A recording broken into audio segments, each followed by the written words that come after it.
ঐতিহাসিক হৰাগুৰি চাপৰিৰ আকাশে বতাহে জিকিৰৰ অমি আখুৰ আজানপীৰ দৰগাহত সামৰণি পৰিল উৰুজ আহোম স্বৰ্গদেউসকলৰ ৰাজত্বকালত আজানপীৰে ৰচনা কৰা জিকিৰৰ সুৰে ঐতিহাসিক হৰাগুৰি চাপৰিৰ আকাশ বতাহ মুখৰিত কৰিছে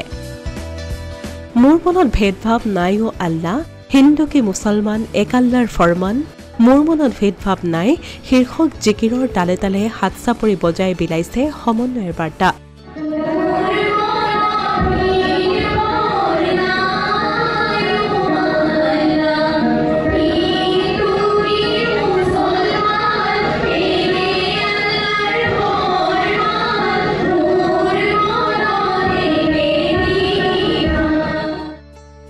আহোম স্বৰ্গদেউ প্ৰতাপ সিংহৰ দিনত সুদূৰ ইৰাকৰ পৰা অসমৰ ভূমিত আহি উপস্থিত হোৱা শাহ মিৰাণ শাহ মিলন বা আজানপীৰে এই মাটিকেই মাতৃভূমি হিচাপে চিৰকালৰ বাবে আঁকোৱালি লৈ ইয়াৰ ভাষা কৃষ্টি সংস্কৃতিক আপোন কৰি লৈছিল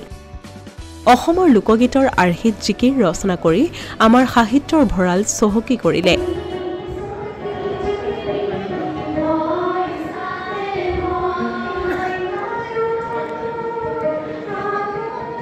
এই জিকিৰসমূহ ধৰ্মীয় গীতৰ সমান্তৰালভাৱে সমন্বয়ৰ গীত হিচাপে স্বীকৃতি লাভ কৰি আহিছে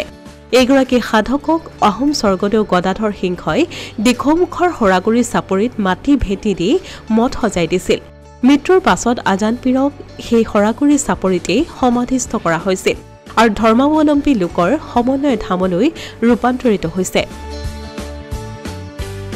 আজানপীৰ দৰগাহত প্ৰতি বছৰে ফেব্ৰুৱাৰী মাহত উৰুছ অনুষ্ঠিত কৰা হয় এই বছৰো দুদিনীয়া কাৰ্যসূচীৰে অনুষ্ঠিত কৰা উৰুছৰ দেওবাৰে নিশা সামৰণি পৰে উৰুছক কেন্দ্ৰ কৰি বিভিন্ন জনগোষ্ঠী আৰু ধৰ্মাৱলম্বী লোকে লোকাৰণ্য হ'ল আজানপীৰ দৰগাহ হাজাৰ হাজাৰ লোকে আজানপীৰৰ সমাধিত ধূপ ধূনা সহিতে বন্তি প্ৰজ্বলন কৰি মানৱ জাতিৰ শান্তিৰ বাবে প্ৰাৰ্থনা জনায় আনহাতে স্থানীয় হিন্দু ধৰ্মাৱলম্বী লোকে দেওবাৰে নিশা গৰিয়াজান দলঙৰ পৰা আজানপীৰৰ দৰগাহলৈকে প্ৰায় 2 কিলোমিটাৰ দৈৰ্ঘ্যৰ পথৰ দুয়োকাষে বন্তি প্ৰজ্বলন কৰি মানৱতাৰ বাণী প্ৰচাৰ কৰা আজানপীৰৰ প্ৰতি শ্ৰদ্ধা নিবেদন কৰাৰ সমান্তৰালকৈ সমগ্ৰ অঞ্চল আলোকিত কৰি সমন্বয়ৰ বাৰ্তা প্ৰেৰণ কৰে অন্তিম দিনটোত অনুষ্ঠিত মুকলি সভাত নিৰ্দিষ্ট বক্তা হিচাপে উপস্থিত থাকে বিশিষ্ট সাহিত্যিক তথা ডিব্ৰুগড় বিশ্ববিদ্যালয়ৰ অৱসৰপ্ৰাপ্ত অধ্যাপক ডক্টৰ কৰবী ডেকা হাজৰিকা দৰগাহ পৰিচালনা সমিতিৰ সভাপতি তথা বিশিষ্ট অধিবক্তা হাৰুনল ৰছিদৰ সভাপতিত্বত অনুষ্ঠিত সভাখন উদ্বোধন কৰে বিশিষ্ট লেখক তথা গড়গাঁও মহাবিদ্যালয়ৰ অধ্যক্ষ ডক্টৰ সব্যসাচী মহন্তই এই সভাতে এনামুদ্দিন আহমেদৰ সম্পাদনাত প্ৰকাশিত হৰাগুৰিৰ আজান স্মৃতিগ্ৰন্থ আনুষ্ঠানিকভাৱে উন্মোচন কৰে লোকসংস্কৃতিৰ গৱেষক ডক্টৰ অনিল শইকীয়াই সভাত সদৌ টাই আহোম ছাত্ৰ সন্থাৰ সভাপতি বসন্ত গগৈ শিৱসাগৰ জিলা ছাত্ৰ সন্থাৰ সাধাৰণ সম্পাদক দীপাংকৰ শইকীয়া ডাক্তৰ এণ্টিকাবুৰ ৰহমান জিকিৰ শিল্পী ৱাজিদুৰ ৰহমানক সম্বৰ্ধনা জনোৱা হয়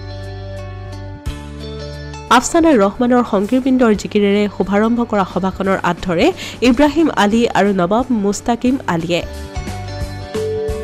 অসমীয়া প্ৰতিদিন ডিজিটেল সংবাদ শিৱসাগৰ